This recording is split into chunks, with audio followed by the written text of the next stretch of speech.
دعوت media YouTube channel, محبت کا پیغام، انسانیت کے نام۔ کچھ لوگ اشارہ بھی کر رہے ہیں دائیں سے بائیں سے ہر طرف سے کہ چارہ گروں ان کو بلا کیوں نہیں دیتے ہو، جو دل کی دوا ہے وہ دوا کیوں نہیں دیتے؟ تو آپ کے دل کی دوا دینے چل رہا ہوں کہ سرکار سے وابستہ جو انسان نہیں ہے وہ لاکھ پڑھے کلمہ مگر مسلمان نہیں ہے، جس دل میں نہیں عشق شہنشاہ مدینہ مردہ ہے وہ دل، اس میں کوئی جان نہیں ہے۔ حضرات محترم، ایک ایسے خطیب تک پہنچنے کی جسارت کر رہا ہوں جو ظلمت کدہ دل میں خوف خدا عشق مصطفیٰ کا چراغ روشن کر دیتے ہیں، جو مردہ جسم کے اندر ایمان و یقین کی روح پھونک دیتے ہیں۔ اگر آیات قرآن کی تفسیر کی طرف متوجہ ہو تو حکایت و معارف کے جواہر لٹاتے نظر آتے ہیں، اگر حدیث نبوی کے شرع وظائف پر مائل ہو تو مسائل علم و ارفاحل ہوتے نظر آتے ہیں۔ کسی نے خوب کہا ہے مزہ برسات کا چاہتے ہو تو ان آنکھوں میں آ بیٹھو، سیاہی ہے سفیدی ہے ابر بارہ ہے۔ میں بڑے خلوص کے ساتھ بڑے ادب کے ساتھ خطیب ذی شان ذی صلاحیت ہر دل عزیز کروڑوں کے مجمع میں سے کروڑوں کے مجمع میں سنجیدگی بخشنے والا ادیب، ایوان باطل میں زلزلہ برپا کرنے والا امیر، شہنشاہ فکر و تکبر، آبروئے سنیت بلکہ خطابت کے نیر تابہ، جامع معقولات و منقولات، جس سے میری مراد فقر قوم و ملت، خطیب العصر، جمعیت العلماء کے بے باک و بے مثال ترجمان، جمعیت العلماء مہاراشٹر کے جنرل سیکرٹری، جامعہ اسرار العلوم بھیوانڈی ممبئی کے صدر المدرسین حضرت اقدس مولانا الحاج حلیم اللہ صاحب قاسمی دامت برکاتہم العالیہ، میں بہت ہی ادب احترام کے ساتھ حضرت والے سے درخواست کرتا ہوں کہ ہم تمام کو اپنے مائز حسنہ سے مستفیض فرمائے۔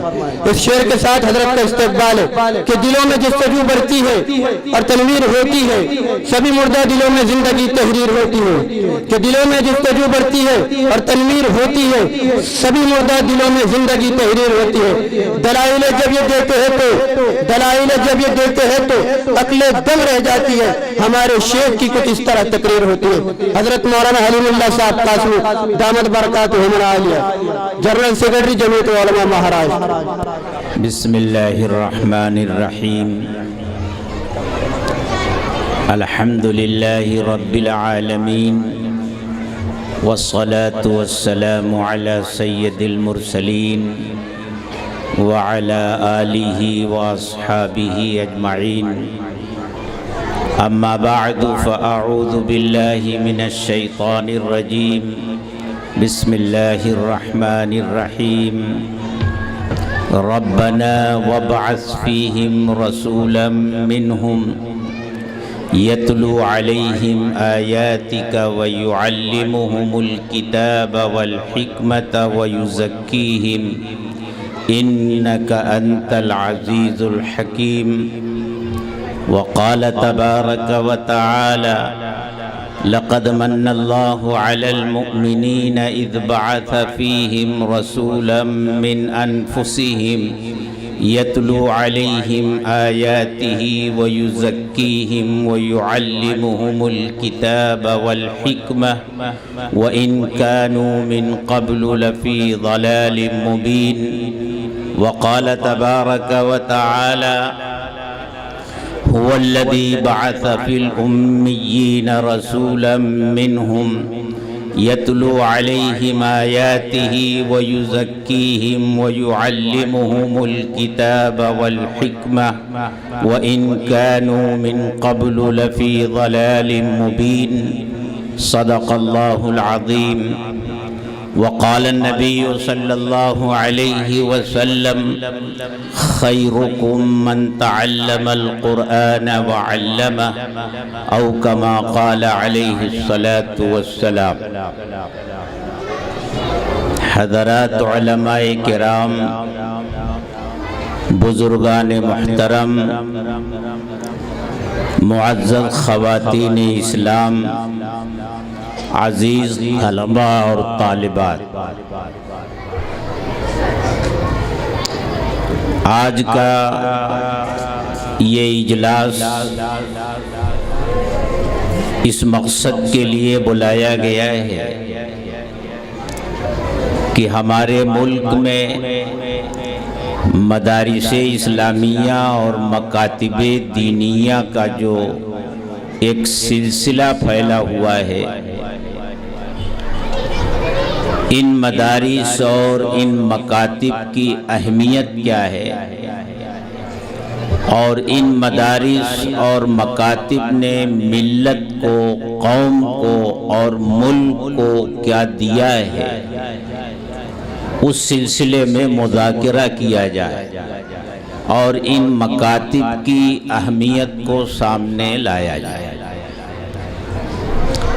ابھی بہت ہی قیمتی باتیں آپ حضرات نے حضرت مولانا سے سماعت فرمائی، جو موضوع سے متعلق تھی، خاص طور سے اولاد کی تعلیم اور تربیت کے تعلق سے۔ میں نے اس وقت قرآن کریم کی 3 آیتیں تلاوت کی ہیں۔ ایک آیت سورہ بقرہ کی ہے، ایک آیت سورہ آل عمران کی ہے، اور ایک آیت سورہ جمعہ کی ہے۔ اور ان تینوں آیتوں میں اللہ تبارک و تعالی نے اس دنیا میں حضرت محمد الرسول اللہ صلی اللہ علیہ وسلم کو بھیجے جانے کے مقاصد بیان فرمائے۔ آپ جانتے ہیں کہ اگر آپ کو اس دنیا میں بھیجنا نہ ہوتا تو اللہ تعالیٰ اس کائنات کی تخلیق نہ فرماتے۔ اس کائنات کی تخلیق اور اس کائنات کا بقا دونوں آپ کی ذات کے ساتھ وابستہ ہیں۔ آپ ہی کی وجہ سے یہ کائنات وجود میں لائی گئی، اور جب تک اس کائنات میں آپ کا ذکر ہے، آپ کا تذکرہ ہے، یہ کائنات باقی رہے گی۔ جس دن آپ کا ذکر اور آپ کا تذکرہ اس کائنات سے ختم ہوا، کائنات کی یہ بساط لپیٹ دی جائے گی۔ آپ سوچ رہے ہوں گے کہ ہم نے تو یہ سنا ہے کہ جب تک اللہ اللہ کہنے والے باقی رہیں گے، اللہ کا نام باقی رہے گا، تو اس وقت تک کائنات باقی رہے گی۔ یہ نئی بات کہاں سے آ گئی کہ جب تک محمد الرسول اللہ صلی اللہ علیہ وسلم کا ذکر باقی رہے گا، یہ کائنات باقی رہے گی۔ میرے دوستو، اللہ کا ذکر اور حضرت محمد صلی اللہ علیہ وسلم کا تذکرہ لازم اور ملزوم ہے، ایک دوسرے سے اس طرح جڑے ہوئے ہیں کہ جب اللہ کا ذکر ہوگا تو حضرت محمد الرسول اللہ صلی اللہ علیہ وسلم کا ذکر ہوگا۔ وہ اذان ہو، اقامت ہو، نماز ہو، یا کوئی اور موقع ہو، کلمہ شہادت ہو، ہر جگہ اللہ کے ذکر کے ساتھ حضرت محمد صلی اللہ علیہ وسلم کا تذکرہ موجود ہوگا۔ اللہ کے ذکر کے باقی رہنے کا مطلب یہ ہے کہ حضرت محمد صلی اللہ علیہ وسلم کا ذکر باقی رہے گا، اور حضرت محمد صلی اللہ علیہ وسلم کے تذکرے اور آپ کے ذکر کے باقی رہنے کا مطلب یہ ہے کہ اللہ کا ذکر باقی رہے گا، اللہ کا نام باقی رہے گا۔ اتنی عظیم ہستی کو اللہ نے اس کائنات میں بھیجا، اس دنیا میں بھیجا۔ آپ کو کیوں بھیجا گیا؟ آپ کے بھیجے جانے کا مقصد کیا ہے؟ اللہ تعالیٰ نے قرآن کریم کی ان تینوں آیتوں میں پوری وضاحت کے ساتھ بیان فرمایا۔ سورہ بقرہ کی جو پہلی آیت ہے اس میں حضرت ابراہیم علیہ السلام کی دعا کی شکل میں ان مقاصد بعثت کو بیان کیا گیا ہے۔ جس وقت حضرت ابراہیم علیہ السلام بیت اللہ کی تعمیر کر رہے تھے تو اس وقت انہوں نے اللہ سے کچھ دعائیں مانگی تھی۔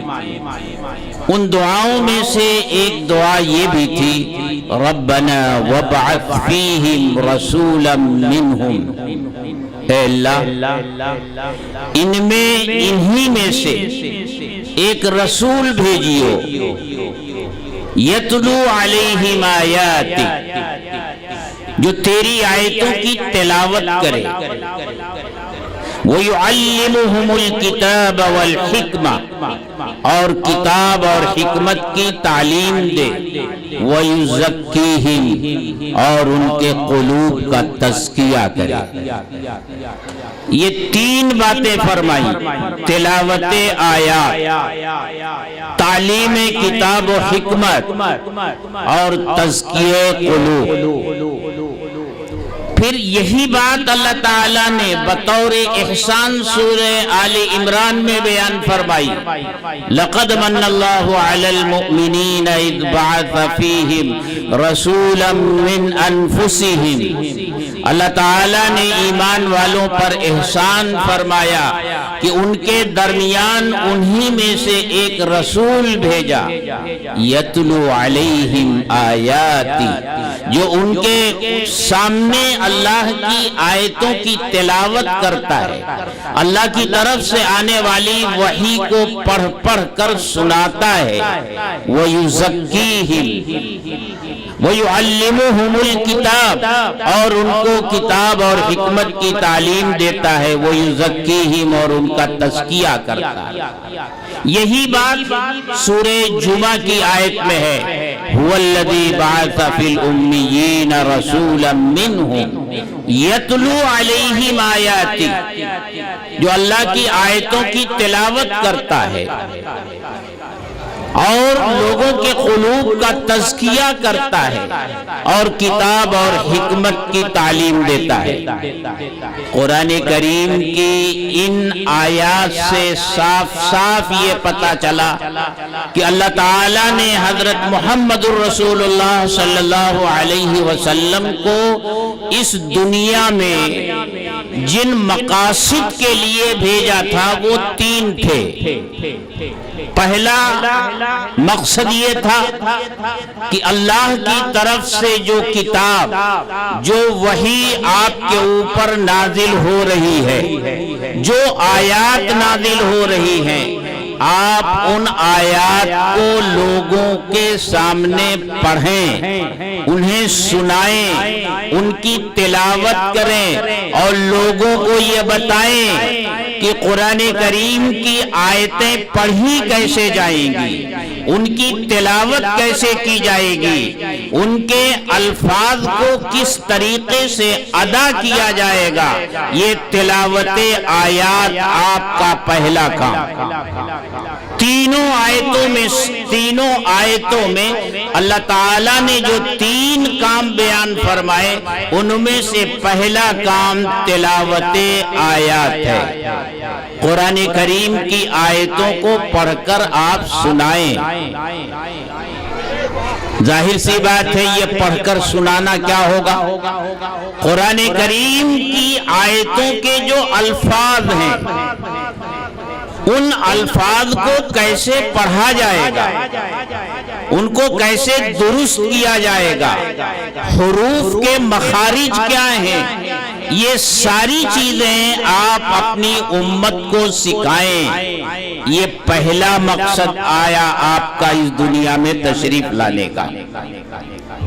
اور آپ نے تلاوت آیات کی اس اہم ذمہ داری کو کس طرح ادا کیا اور اس کا کتنا اہتمام کیا، اور اس سلسلے میں حضرات صحابہ کرام رضوان اللہ تعالی علیہم اجمعین کی آپ نے کس طرح نگرانی فرمائی، اور پھر خود صحابہ کرام نے اپنے بعد آنے والوں کے سامنے قرآن کریم کے الفاظ کو کس طرح پہنچایا۔ آپ یہ سمجھیے کہ اللہ تعالی نے قرآن کریم کے الفاظ کیسے پڑھے جائیں گے، ان کی تلاوت کیسے کی جائے گی یہ جبریل کو سکھایا۔ جبریل نے حضرت محمد صلی اللہ علیہ وسلم کے سامنے تلاوت کی، آپ نے حضرت جبریل علیہ السلام سے اس کو لیا اور پھر صحابہ نے آپ سے لیا اور پھر بعد میں آنے والوں نے صحابہ سے لیا۔ اس طرح اس وقت سے لے کر اب تک قرآن کریم اس دنیا میں اسی انداز میں پڑھا جا رہا ہے جس انداز میں قرآن نازل ہوا تھا، جس طرح جبریل نے پڑھا تھا، جس طرح اللہ کے رسول نے پڑھا تھا، جس طرح صحابہ نے پڑھا تھا، جس طرح تابعین نے پڑھا تھا، جس طرح تبع تابعین نے پڑھا تھا، قرآن اسی انداز اور اسی لب و لہجے میں پڑھا جا رہا ہے۔ آپ دیکھ لیجئے دنیا میں مختلف ملکوں میں مختلف زبانیں بولی جاتی ہیں۔ مختلف ملکوں کی بات تو چھوڑیے، ہمارے اسی ملک میں کتنی زبانیں بولی جاتی ہیں اور ایک زبان بولنے والوں کے بھی لہجے بدلتے رہتے ہیں۔ جو مراٹھی بولتے ہیں آپ دیکھیں گے کہ ایک علاقے کے لوگ ان کے مراٹھی بولنے کا انداز کچھ اور ہوتا ہے، آپ 25-50 کلومیٹر اور آگے نکل جائیے تو ان کے بولنے کا انداز کچھ اور ہو جاتا ہے۔ یہی حال ہر زبان کا ہے، زبان کا لب و لہجہ اور اس کا انداز بدلتا رہتا ہے، لیکن قرآن کریم کی تلاوت چاہے مصر کا قاری کر رہا ہو یا افریقہ کا قاری کر رہا ہو یا یورپ کا قاری کر رہا ہو یا عرب ممالک کا کوئی قاری کر رہا ہو یا ہندوستان کا قاری کر رہا ہو، مہاراشٹر کا قاری کر رہا ہو، بنگال کا قاری کر رہا ہو، بنگلہ دیش کا قاری کر رہا ہو، ان سب کے پڑھنے کا انداز ایک ہے، لب و لہجہ ایک ہے، کیونکہ پڑھنے کا یہ طریقہ جبریل امین سے سیکھا ہے رسول اللہ صلی اللہ علیہ وسلم نے، اور جبریل امین نے سیکھا ہے خود اللہ سے۔ ایک بات آپ یاد رکھیے، قرآن کریم صرف آسمان سے نازل ہونے والی ایک کتاب نہیں ہے، بلکہ یہ اللہ کا کلام ہے، اللہ کی صفت ہے، اللہ کا کلام ہے۔ اللہ نے خود قرآن کی تلاوت کی ہے، جبریل نے قرآن کی تلاوت کو سیکھا ہے اللہ سے، اور جبریل سے سیکھا ہے رسول اللہ صلی اللہ علیہ وسلم نے، اور آپ سے سیکھا صحابہ نے، اور صحابہ سے سیکھا ہے پوری امت۔ دنیا کی دوسری زبانوں کا تو یہ حال ہے کہ ایک ہی زبان کے بولنے والے لوگ ایک لفظ کو مذکر اور دوسرے علاقے کے لوگ اسے مؤنث استعمال کرتے ہیں۔ اردو زبان کو لے لیجئے،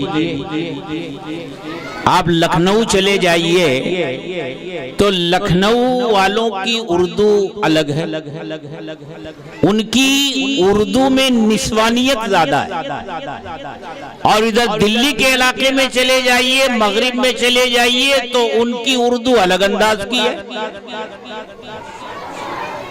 اسی سلسلے کا ایک لطیفہ بہت مشہور ہے کہ ایک لکھنوی اور ایک دہلوی دونوں جھگڑا کر رہے تھے۔ لکھنؤ والا کہہ رہا تھا بلبل بولتی ہے مؤنث، اور دلی والا کہہ رہا تھا بلبل بولتا ہے مذکر۔ خوب جھگڑا کر رہے تھے، فیصلہ نہیں ہو پا رہا۔ دونوں نے دیکھا کہ ایک تیسرا آدمی جا رہا ہے، اس کو بلایا، کہا بھائی ہمارا جھگڑا ہے، فیصلہ کر دو۔ وہ آیا، اس نے کہا کہ بھئی کیا جھگڑا ہے؟ بتایا کہ بھئی میں کہتا ہوں بلبل بولتی ہے، یہ کہتے ہیں بلبل بولتا ہے، صحیح کیا ہے؟ تو اس نے کہا دونوں غلط ہیں۔ اب وہ ایک دوسرے کا منہ دیکھ رہے ہیں، یہ کون تیسرا آ گیا؟ تو ان دونوں نے کہا بھئی اب آپ ہی بتا دیجئے صحیح کیا ہے. تو وہ حیدرآباد کا تھا. اس نے کہا نہ بلبل بولتی ہے نہ بلبل بولتا ہے، بلبلاں بولتیں. تو یہ ہوتا ہے ہر زبان میں. لیکن قرآن جس لہجے میں پڑھا گیا ہے نزول کے وقت، اسی لہجے میں قرآن اب تک پڑھا جا رہا ہے اور قیامت تک پڑھا جائے گا. اس طرح اللہ کے رسول صلی اللہ علیہ وسلم نے قرآن کریم کی تلاوت کیسے کی جائے گی اپنی امت کو سکھایا ہے. اور اس سلسلے میں خود آپ کتنی محنت کرتے تھے، کتنی مشقت اٹھاتے تھے. اس کو پہلے یہ سمجھیے کہ جب وحی آپ کے اوپر نازل ہوتی تھی تو وحی کا اور قرآن کریم کا ایک بوجھ، ایک ثقل، ایک وزن جو بہت زیادہ ہے، آپ کے اوپر وہ بوجھ پڑتا تھا. وہ بوجھ کتنا ہوتا تھا اس کا اندازہ آپ اس سے لگا سکتے ہیں کہ احادیث میں آتا ہے کہ جب کبھی آپ سواری کی حالت میں ہوتے تھے اور اپنی قصوہ اونٹنی پر بیٹھے ہوئے ہوتے تھے، بڑی مضبوط اور طاقتور یہ اونٹنی تھی، آپ جب اس پر بیٹھے ہوتے تھے اور اس حالت میں وحی نازل ہوتی تھی تو وہ اونٹنی بیٹھ جاتی تھی بوجھ کی وجہ سے اور اپنا سر زمین پر رکھ دیتی تھی. حالانکہ وحی آپ کے اوپر نازل ہو رہی ہے لیکن اس وحی کا بوجھ یہ مضبوط اونٹنی محسوس کر رہی ہے. اور اس سلسلے کا ایک واقعہ تو بہت مشہور ہے. حضرت زید ابن ثابت رضی اللہ تعالی عنہ کا کہ وہ وحی لکھا کرتے تھے. قرآن جب نازل ہوتا تھا تو اللہ کے رسول صلی اللہ علیہ وسلم کسی لکھنے والے صحابی کو بلا کر لکھوا دیا کرتے تھے. آخری دور میں زیادہ تر وحی کی کتابت حضرت زید ابن ثابت رضی اللہ تعالی عنہ نے فرمائی ہے. وہ بیان فرماتے ہیں کہ ایک دن اللہ کے رسول صلی اللہ علیہ وسلم نے مجھے بلایا اور کہا کہ زید قلم اور دوات لے کر کے آؤ. میں پہنچا تو اور بھی صحابہ کرام وہاں بیٹھے ہوئے تھے. اللہ کے رسول صلی اللہ علیہ وسلم نے مجھ سے کہا لکھو ایک آیت نازل ہوئی ہے. آپ نے لکھوانا شروع کیا اور فرمایا لکھو لا يستوي القاعدون من المؤمنين والمجاهدون في سبيل الله بأموالهم وأنفسهم. جن حفاظ کو یہ آیت یاد ہے وہ یہ نہ سمجھیں کہ درمیان کا ایک ٹکڑا میں بھول گیا ہوں، جان بوجھ کر میں نے اس کو ابھی پہلے یہ آیت اتنی ہی نازل ہوئی، درمیان والا ٹکڑا نازل نہیں ہوا تھا کہ وہ ایمان والے جو گھروں میں بیٹھے رہتے ہیں جہاد کے لیے نہیں نکلتے، وہ ان ایمان والوں کے برابر کیسے ہو سکتے ہیں جو اپنی جانوں کے ساتھ اور اپنے مالوں کے ساتھ اللہ کے راستے میں جہاد کرتے ہیں. اس مجلس میں ایک نابینا صحابی حضرت عبداللہ ابن ام مکتوم رضی اللہ تعالی عنہ بھی موجود تھے. وہ آگے آئے اور انہوں نے عرض کیا کہ اے اللہ کے رسول، اس آیت میں یہ کہا گیا کہ جو لوگ گھروں میں بیٹھے رہتے ہیں جہاد کے لیے نہیں جاتے، ان لوگوں کے برابر کیسے ہو سکتے ہیں جو اللہ کے راستے میں اپنی جانوں اور مالوں کے ساتھ جہاد کرتے ہیں؟ اللہ کے رسول، میں تو نابینا ہوں، اندھا ہوں، میں تو معذور ہوں جہاد میں جانے سے، میرے لیے کیا حکم ہے؟ ابھی حضرت عبداللہ ابن ام مکتوم یہ گزارش کر ہی رہے تھے کہ جبریل امین دوبارہ آ گئے اور قرآن کریم کی اس آیت کا وہ ٹکڑا لے کر کے آئے لا يستوي القاعدون من المؤمنین غیر اولی الضرر، کہ وہ گھروں میں بیٹھ جانے والے لوگ جو معذور نہیں ہیں، جو معذور نہیں ہیں، وہ ان کے برابر نہیں ہو سکتے جو اللہ کے راستے میں جہاد کرتے ہیں۔ بات صاف ہو گئی۔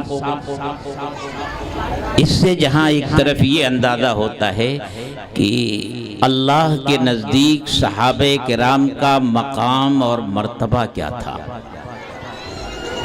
کہ ایک سوال صحابی کے دل میں پیدا ہوتا ہے اور ابھی وہ درخواست کر ہی رہے ہیں کہ اللہ تبارک و تعالی جبریل امین کے ذریعے پوری آیت نہیں، آیت کا ایک درمیانی ٹکڑا نازل فرما رہے ہیں۔ اس سے صحابہ کی مقبولیت اور اللہ کے نزدیک ان کا مقام اور مرتبہ کیا ہے وہ معلوم ہوتا ہے۔ اور وہ صحابی بھی کون؟ ایک نابینا صحابی حضرت عبداللہ ابن ام مکتوم، بڑے جلیل القدر صحابی تھے تو نابینا، لیکن بہت سے غزوات کے موقع پر اللہ کے رسول صلی اللہ علیہ وسلم نے انہیں مسجد نبوی میں امام بنایا۔ اس لیے ہمارے علماء جب فقہ کی کتابیں پڑھاتے ہیں اور ان میں ایک مسئلہ آتا ہے کہ کسی نابینا کو امامت کے لیے آگے بڑھانا مکروہ ہے، تو یہ مسئلہ ان کے سامنے آتا ہے کہ بھئی اللہ کے رسول صلی اللہ علیہ وسلم نے تو عبداللہ ابن ام مکتوم کو مسجد نبوی کا امام بنایا۔ یہ موقع نہیں ہے اس مسئلے کی تشریح کا۔ بہرحال یہ عبداللہ ابن ام مکتوم ہیں جنہیں اللہ کے رسول امام بھی بنایا کرتے تھے اپنی غیر موجودگی میں، اور مؤذن بھی تھے۔ اللہ کے رسول صلی اللہ علیہ وسلم کے 4 مؤذن تھے، ایک حضرت بلال تھے، ایک عبداللہ ابن ام مکتوم تھے، اور ایک ابو محذورہ تھے، اور چوتھے جو مسجد قباء کے مؤذن تھے سعد القرن۔ یہ 4 مؤذن تھے۔ یہ مسجد نبوی کے مؤذن تھے۔ حضرت بلال صبح صادق ہونے سے پہلے اذان دیتے تھے، اور جب صبح صادق ہو جاتی تھی تو حضرت عبداللہ ابن ام مکتوم اذان دیتے تھے۔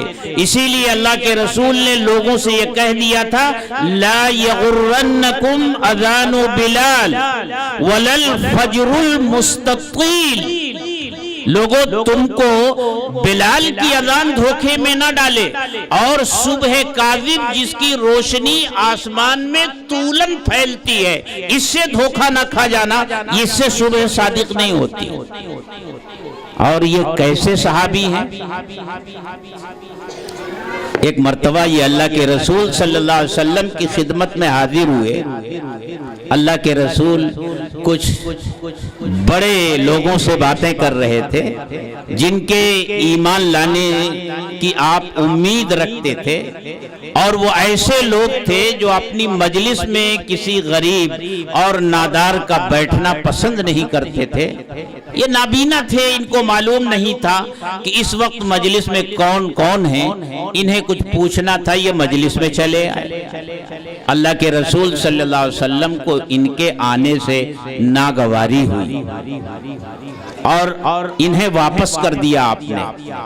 اس موقع پر اللہ نے سورہ عبس کی ابتدائی آیتیں نازل فرمائیں، عبس وتولى ان جاءه الاعمى وما يدريك لعله يزكى او يذكر فتنفعه الذكرى اما من استغنى فانت له تصدى۔ نبی چی مجبی ہو گئے اور رخ پھیر لیا اس بات سے کہ ان کے پاس ایک نابینا آیا۔ نبی کیا جانے، شاید وہ نصیحت کا خواہاں تھا، نصیحت قبول کر لیتا۔ اور آپ کا یہ حال ہے کہ جو آپ سے بے رخی کرتے ہیں آپ ان کے پیچھے پڑتے ہیں۔ اس طرح سے اللہ نے حضرت محمد صلی اللہ علیہ وسلم کو اس سلسلے میں آگاہ فرمایا۔ یہ ہیں عبداللہ ابن ام مکتوم۔ اس سے پتہ چلتا ہے کہ اللہ کے نزدیک صحابہ کا مقام اور مرتبہ کیا تھا۔ یہی نہیں، قرآن کریم پڑھیے، گفتگو تھوڑا دوسرے رخ پر جا رہی ہے لیکن پھر بھی میں عرض کروں گا، قرآن کریم پڑھیے تو اس سے پتہ چلتا ہے کہ قرآن کا مقصد یہ ہے کہ امت کے دل میں صحابہ کرام کی عظمت کا سکہ بٹھا دیا جائے، صحابہ کا احترام، ان کا مقام اور مرتبہ صحابہ کے دلوں میں جما دیا جائے۔ یاد کیجئے غزوہ احد میں کیا ہوا، جیتی ہوئی جنگ ہار گئے، اور وہ بھی ایک لغزش کی وجہ سے۔ اللہ کے رسول صلی اللہ علیہ وسلم نے 50 صحابہ کرام کو جو تیر انداز تھے ٹیلے پر مقرر کر دیا تھا، اور انہیں صاف صاف واضح حکم دے دیا تھا کہ اپنی جگہ سے ہرگز نہ ہٹنا، ہماری شکست ہو یا فتح ہو، تمہیں اپنی جگہ پر قائم رہنا۔ پہلے مرحلے میں مسلمانوں کو فتح ہوئی، مشرکین بھاگ کھڑے ہوئے، میدان خالی ہو گیا۔ یہ 50 صحابہ کرام جو اس ٹیلے پر مقرر تھے، انہوں نے سمجھا کہ اللہ کے رسول کا حکم اس وقت تک کے لیے تھا جب تک جنگ چل رہی ہو، اب تو جنگ ختم ہو چکی ہے، ہمارے بھائی مال غنیمت جمع کر رہے ہیں، ہمیں بھی چل کر کے ان کا ہاتھ بٹانا چاہیے۔ ان کے امیر نے بہت منع کیا، لیکن چند ایک کو چھوڑ کر باقی لوگ ٹیلے سے اتر آئے۔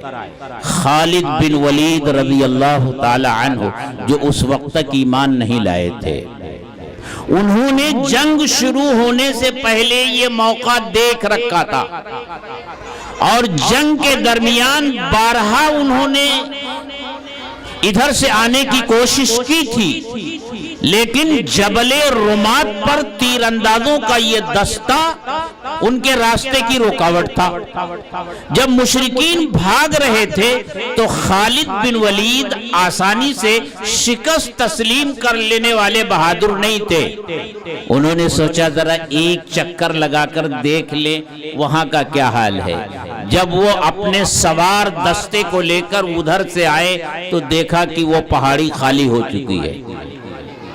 وہ پیچھے سے آئے اور مسلمان مال غنیمت جمع کرنے میں لگے ہوئے تھے، انہوں نے پیچھے سے حملہ کیا اور بھاگا ہوا لشکر سامنے سے آ گیا، اور جیتی ہوئی جنگ مسلمان ہار گیا، چکی کے دو پارٹوں درمیان پس گیا۔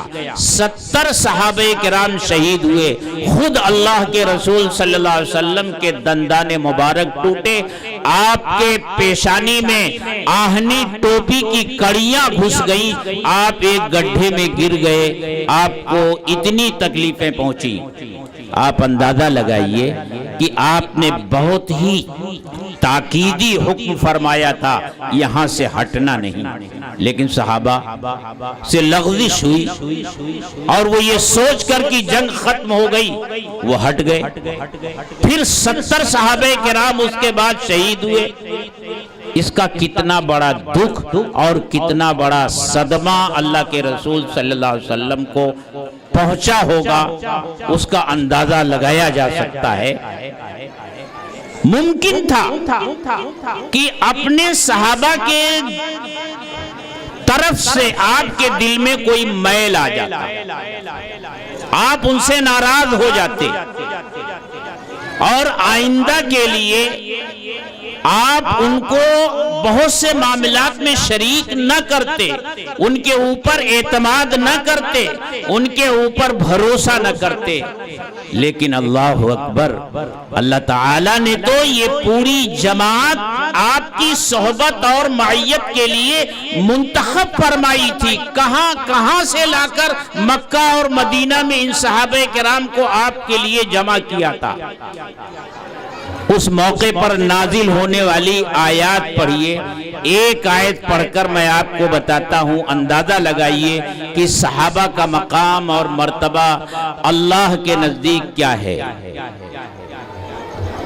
اللہ تعالی صحابہ کی طرف سے صفائی پیش کر رہے ہیں۔ اگر میں یہ کہوں کہ اللہ تعالی صحابہ کی طرف سے صفائی پیش کر رہے ہیں حضرت محمد صلی اللہ علیہ وسلم کے سامنے، اور صفائی بھی کس طرح؟ پہلے آپ کی دلداری کر رہے ہیں، آپ کے مقام اور مرتبے کو بیان کر رہے ہیں۔ فرماتے ہیں فَبِمَا رَحْمَةٍ مِّنَ اللَّهِ لِنْتَ لَهُمْ، یہ اللہ کی رحمت ہی ہے اے محمد صلی اللہ علیہ وسلم کہ آپ اپنے ساتھیوں کے لیے نرم دل ہیں۔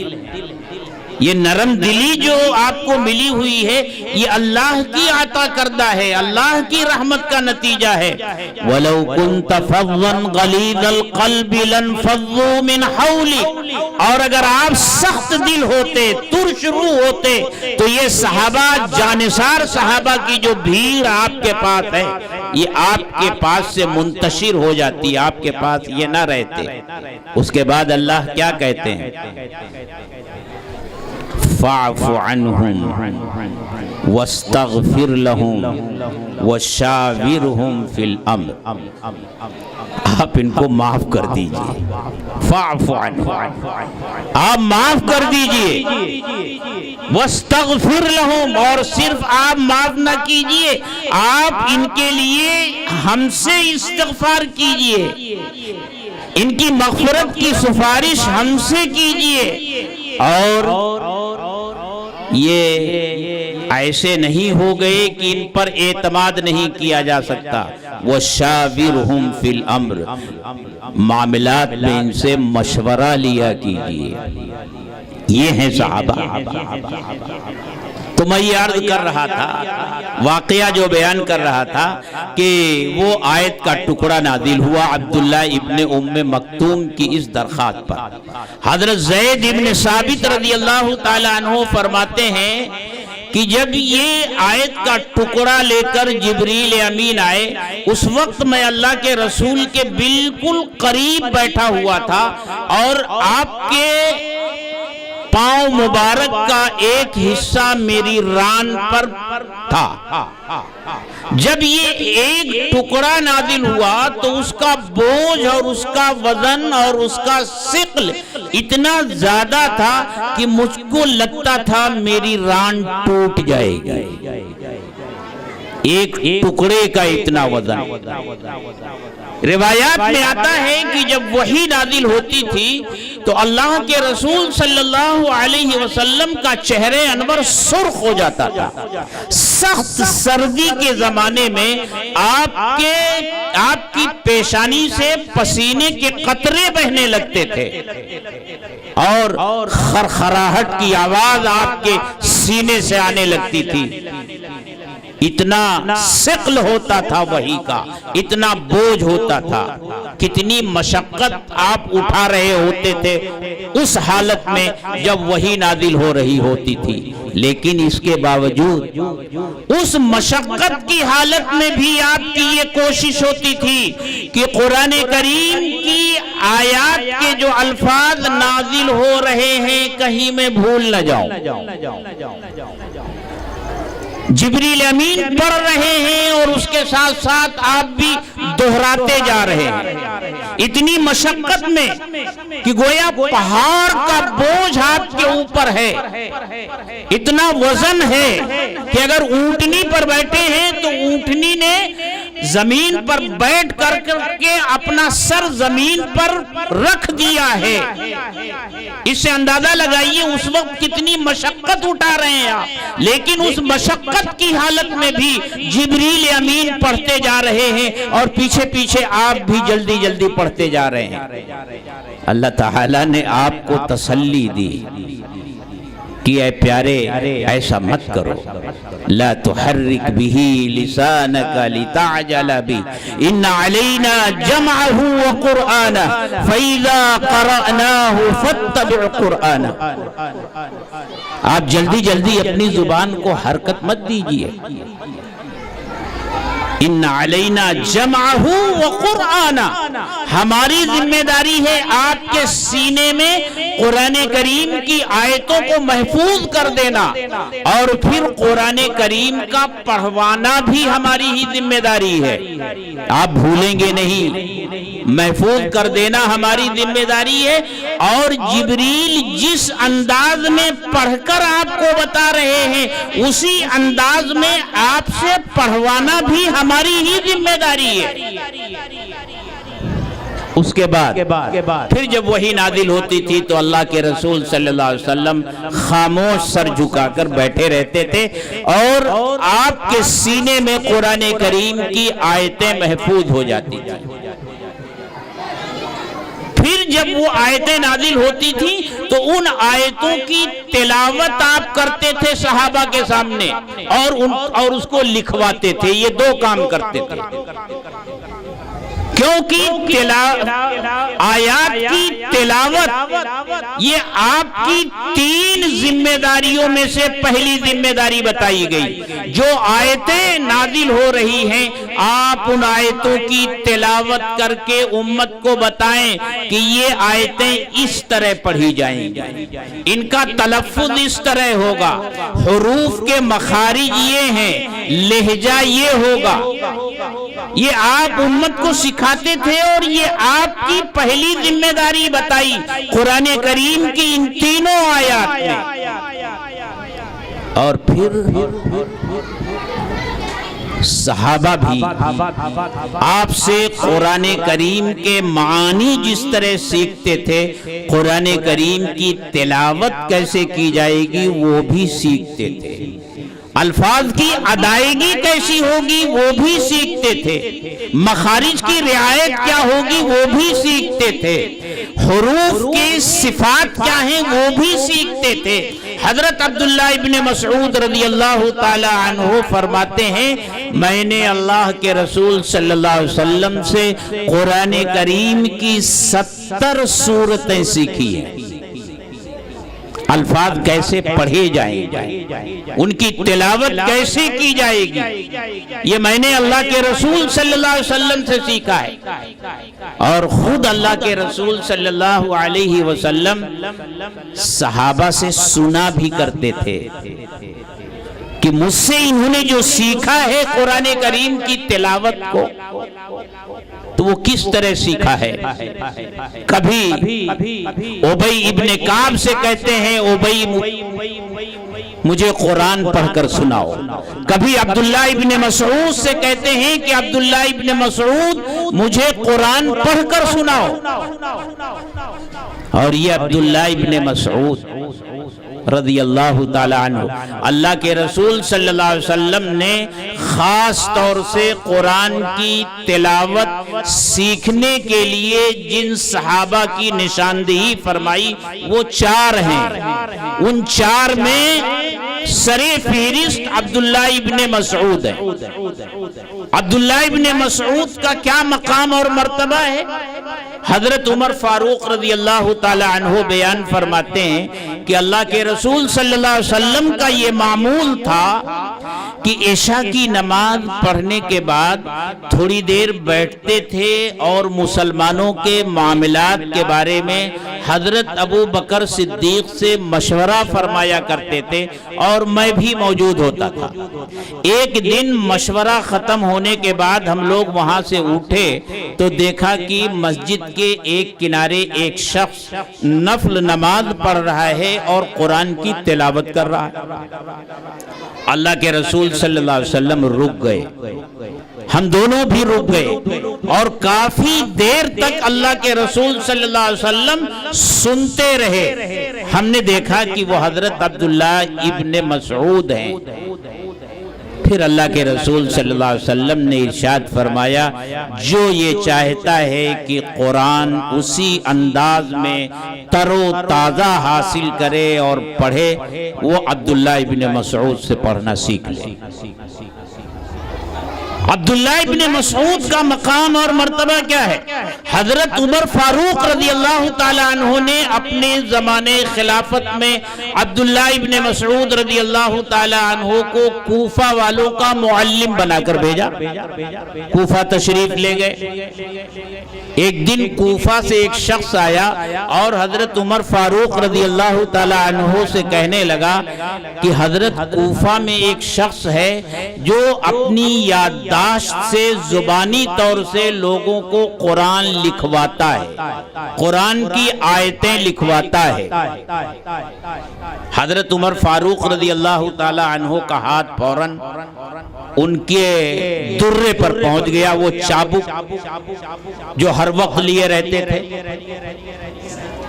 پھر پوچھا وہ کون ہے؟ آنے والے نے کہا وہ عبداللہ ابن مسعود ہیں۔ تو حضرت عمر فاروق رضی اللہ تعالی عنہ کا ہاتھ فوراً درے سے ہٹ گیا، کہا ان کو حق پہنچتا ہے۔ تو انہوں نے قرآن پڑھنا سیکھا تھا۔ میں اصل میں آپ کو یہ بتانا چاہتا ہوں ان تمام تفصیلات سے کہ قرآن کریم کی ان تینوں آیتوں میں، سورہ بقرہ کی اس آیت میں، سورہ آل عمران کی آیت میں، سورہ جمعہ کی آیت میں، اللہ کے رسول صلی اللہ علیہ وسلم کی بعثت کے جو تین مقاصد بیان فرمائے گئے ہیں کہ آپ کو کیوں دنیا میں بھیجا گیا، آپ کس کام کو کرنے کے لیے اس دنیا میں تشریف لائے، ان تین مقاصد میں سے سب سے پہلے نمبر پر بیان ہونے والا مقصد تلاوت آیات ہے۔ قرآن کریم پڑھا کیسے جائے گا، اس کی تلاوت کیسے کی جائے گی اور اس کے حروف کی ادائیگی کیسے ہوگی، یہ امت کو سکھانا ہے، اور جو لوگ آپ سے سیکھیں گے انہیں بعد والوں کو سکھانا ہے۔ تو یہ الفاظ کا سکھانا، الفاظ کی تلاوت کیسے کی جائے گی، اس کے مخارج کی تصحیح کیسے ہوگی، یہ اللہ کے رسول صلی اللہ علیہ وسلم کے مقاصد بعثت میں سے پہلا مقصد ہے۔ اس کے بعد دوسرا مقصد کیا ہے؟ تعلیم کتاب۔ ان آیتوں میں کیا حکم ہے، کیا مضمون ہے، ان آیتوں میں کیا معنی ہے، اس کو بیان کرنا، اس مضمون کو بیان کرنا۔ قرآن کریم کی آیتوں میں معانی کا جو سمندر ہے اس کو کھول کھول کر امت کے سامنے بیان کرنا، تعلیم کتاب و حکمت۔ اور تیسرا مقصد تزکیہ قلوب، جو دل کے روگ ہیں، جو دل کی بیماریاں ہیں، جو برے اخلاق ہیں، جو بری صفات ہیں، جن سے قلوب متاثر ہوتے ہیں، قلوب کو ان سے پاک صاف کرنا، قلوب کا تزکیہ کرنا۔ اس تین مقصد کو پورا کرنے کے لیے اللہ کے رسول صلی اللہ علیہ وسلم اس دنیا میں تشریف لائے تھے۔ پہلا مقصد تلاوت آیات۔ آج کا یہ جلسہ، یہ پروگرام، مکاتب کی اہمیت کیا ہے، اس اہمیت کو اجاگر کرنے کے لیے، بیان کرنے کے لیے یہ جلسہ بلایا گیا ہے۔ ان مکاتب میں ہوتا کیا ہے؟ ان مکاتب میں چھوٹے چھوٹے بچوں کو قرآن کریم کیسے پڑھا جائے، اس کے الفاظ کی ادائیگی کیسے ہوگی، کس حرف کا کیا مخرج ہے، اور پھر تلاوت کیسے کی جائے گی، یہی تو سکھایا جاتا ہے۔ یعنی قرآن کریم کے الفاظ سکھائے جاتے ہیں۔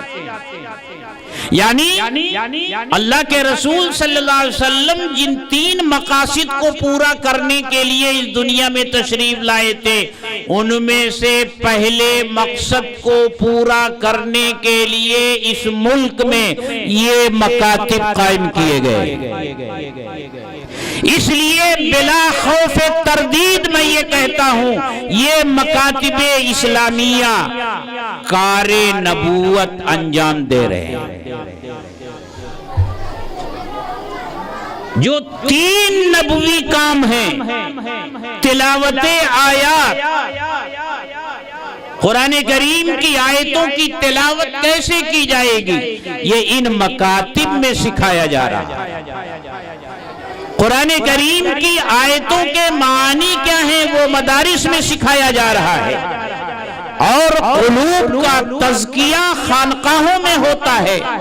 تو وہ 3 مقصد جس کو پورا کرنے کے لیے اللہ کے رسول صلی اللہ علیہ وسلم اس دنیا میں تشریف لائے تھے، ان میں سے پہلے مقصد کو پورا کرنے کے لیے ہمارے ملک میں ہمارے بزرگوں نے یہ مکاتب اسلامیہ اور مکاتب دینیہ قائم فرمائے ہیں۔ لہذا یہ کار نبوت ہے۔ کار نبوت پر کسی کی اجارہ داری ہرگز نہیں ہے، یہ کار نبوت ہے جس کو یہ مدارس اسلامیہ انجام دے رہے ہیں۔ یہ کار نبوت ہے جسے مدارس اسلامیہ انجام دے رہے ہیں۔ یہ کار نبوت ہے جسے خانقاہوں میں انجام دیا جا رہا ہے۔ یہ ہے مکاتب دینیہ کی اہمیت اور اس کی حقیقت۔ میرے دوستو، اگر قرآن کے الفاظ کیسے پڑھے جائیں گے اگر ان کو سکھایا نہیں گیا تو صحیح ڈھنگ سے کوئی پڑھ ہی نہیں سکتا۔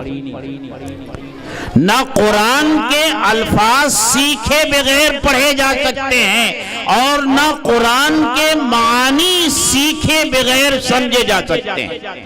سیکھنا دونوں کے لیے ضروری ہے، الفاظ کے لیے بھی سیکھنا ضروری ہے، کے لیے بھی سیکھنا ضروری ہے۔ اس لیے سیکھنا ضروری ہے کہ علماء بیٹھے ہوئے ہیں، ان سے پوچھ لیجئے گا کہ عربی زبان لکھنے کا جو رسم الخط ہوتا ہے،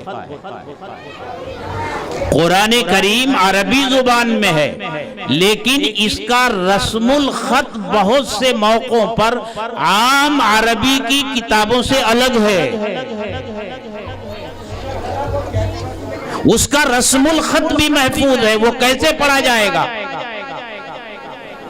اللہ نے قرآن کریم کو اس طرح نازل فرمایا ہے کہ عرب کے جو مختلف قبیلے تھے ان کی زبانوں میں جو فرق تھا، ہر ایک اپنے اپنے طور سے اس کی تلاوت کر سکتا تھا۔ قرآن کریم کے جو الفاظ لکھے گئے ہیں حضرت عثمان غنی رضی اللہ تعالیٰ عنہ کے زمانے میں وہ اس انداز سے لکھے گئے ہیں کہ ہر قبیلہ اپنی لغت اور اپنی قرأت کے اعتبار سے ان کو پڑھ سکتا ہے۔ صرف ایک مثال دیتا ہوں آپ کو، سورہ فاتحہ آپ پڑھتے ہیں، الحمدللہ رب العالمین الرحمن الرحیم مالک یوم الدین۔ یہ مالک کس طرح لکھا ہوا ہے قرآن میں؟ عام طور سے عربی زبان میں یہ لفظ لکھا ہوا دیکھیں گے نا تو میم کے بعد الف، میم کے ساتھ الف، پھر لام اور کاف، اس طرح لکھا جاتا ہے۔ لیکن یہاں کیا دیکھیں گے کہ میم کے بعد الف نہیں ہے، میم ہے، لام ہے اور کاف ہے، پھر زیر زبر لگا دیا گیا۔ اگر یہ زیر زبر جو ہماری اور آپ کی آسانی کے لیے لگایا گیا، پہلے یہ زیر زبر تھا نہیں، یہ تو ہماری اور آپ کی آسانی کے لیے لگایا گیا۔ اگر یہ زیر زبر ہٹا دیا جائے تو میم لام کاف کو مالک یوم الدین بھی پڑھ سکتے ہیں اور دوسری قرأت میں ملک یوم الدین بھی پڑھ سکتے ہیں۔